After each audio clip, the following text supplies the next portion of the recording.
Hello and welcome. I'm Lenny Tvedten. Today we're going to take a look back at local history through the Martin County Historical Society series, Out of the Past.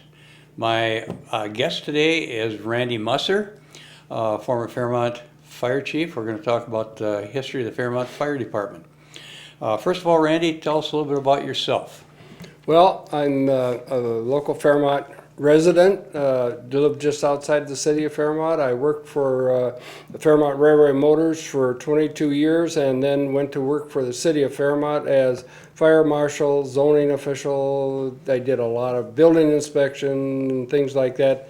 Anything anybody else didn't want to do. So, and I retired about 10 years ago. So you're a lifelong Fairmont resident? Pretty much, yes, except for college and that type of thing. Okay.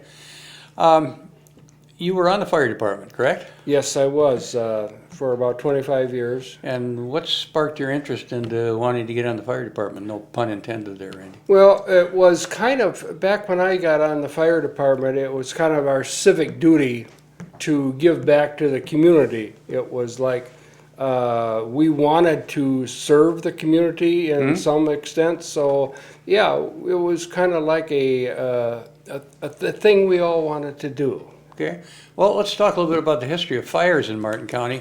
And I know you mentioned something about prairie fires. What can you tell us about that? That's kind of what installed putting together a fire department. Back in 1875, there was a prairie fire that destroyed about half of Martin County.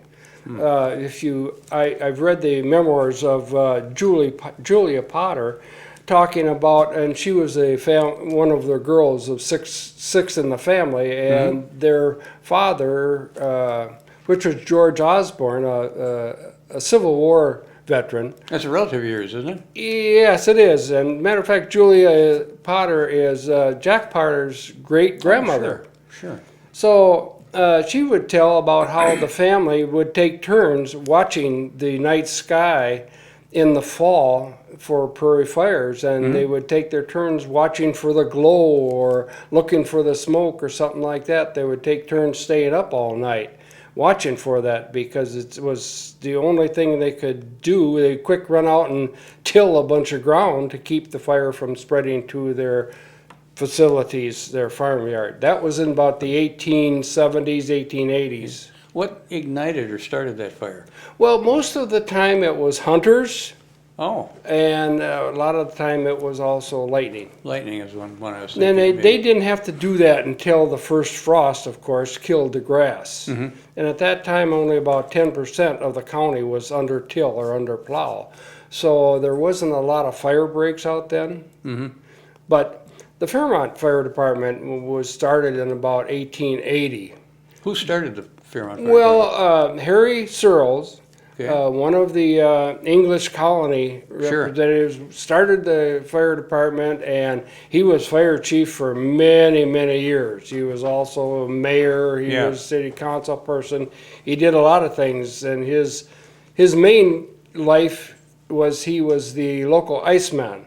He had the monopoly for ice in Fairmont for 30 years. And he would cut the ice in the wintertime and store it and distribute it throughout. Wasn't he born in India and educated in England? Absolutely, yeah. He came to Martin County in about 1880, something like that. And the first years he was here, he ended up driving the stagecoach from Winnebago to Fairmont.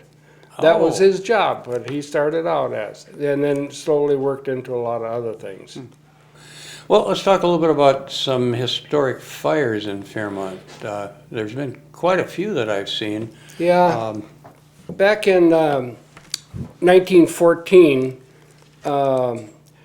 pretty much the whole west side of what is now Downtown Plaza, the 100 block of North at that time, was destroyed in a fire. That was the same year that Fairmont hosted the State Fire Convention. But this was in the wintertime, just before Christmas, and it destroyed just about every business place there. That was a big one. That was a syndicate block fire? Yes, that's right, exactly. And of course, through the time, there's a lot of fires that happened. It seemed like they were making a parking lot in Fairmont once every year because of burning down buildings. Burning down buildings, huh? Yeah. Jeepers. Well, then there was a little more recently the Interlocking Fire, and you were on the fire department at that time, weren't you? Yes, that was quite an experience. Of course, a lot of us firemen, that was where we had. That's where our hangout was Sure. at that time. Sure. So we all really felt that when that was gone. That what happened there was the local theatrical company caught the curtains on fire, and it went so fast because it was all a wooden structure. And before we could even get hooked up to any hydrants down there, the building was pretty much totally involved.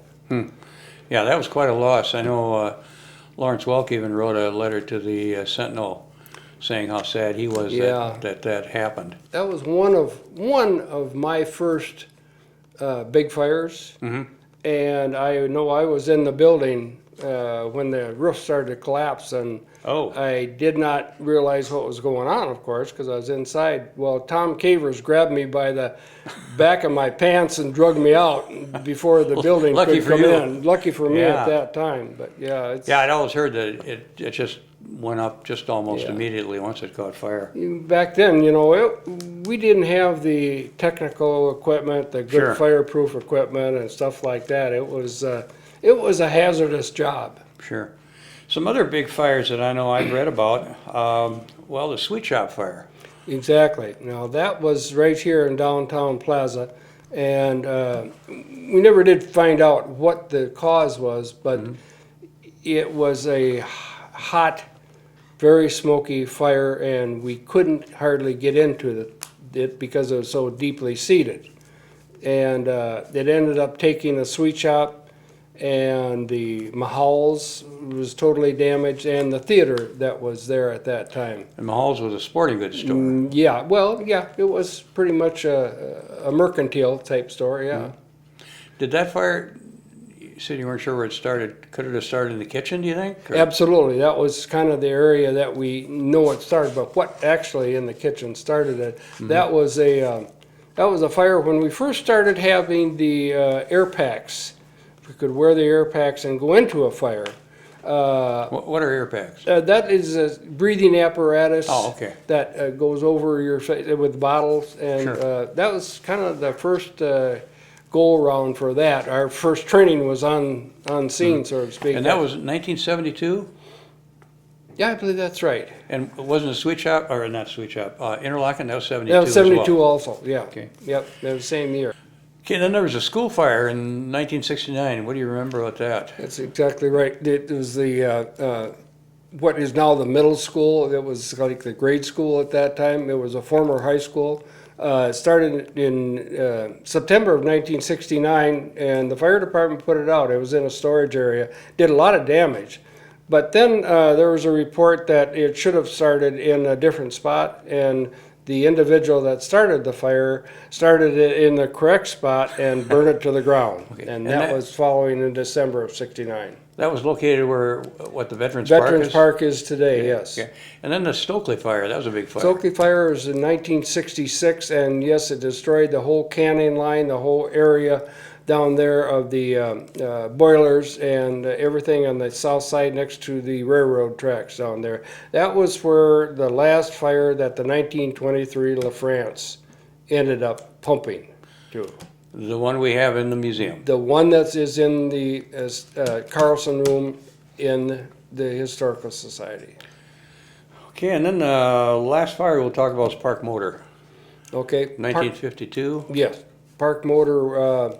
And there again, we're not sure how it started, but everything collapsed into the lower level. Underneath that parking lot out there is the remnants from Park Motor. From that. And that's how come the parking lot has not been very stable over the years. It's buried underneath there, but that was a big one also. Okay. Well, any closing comments, Randy, before we wrap it up? Well, I think that the firefighting tactical and equipment has increased, and it's such good stuff today, and the people are just as dedicated today as they were back in my era, but it's a safer, it's more like a hobby to these guys because they have other jobs, and it's great that their employers will let them go to fires, you know. Right. And somebody has to do it, and they're a pretty good bunch. Yeah, we all need it, and we all feel a lot better. Exactly. About the fact that that's Exactly. something like that in place. Okay, thank you, Randy, and thank you to our viewers and for watching, and we'll see you next time on Out of the Past and at the Pioneer Museum.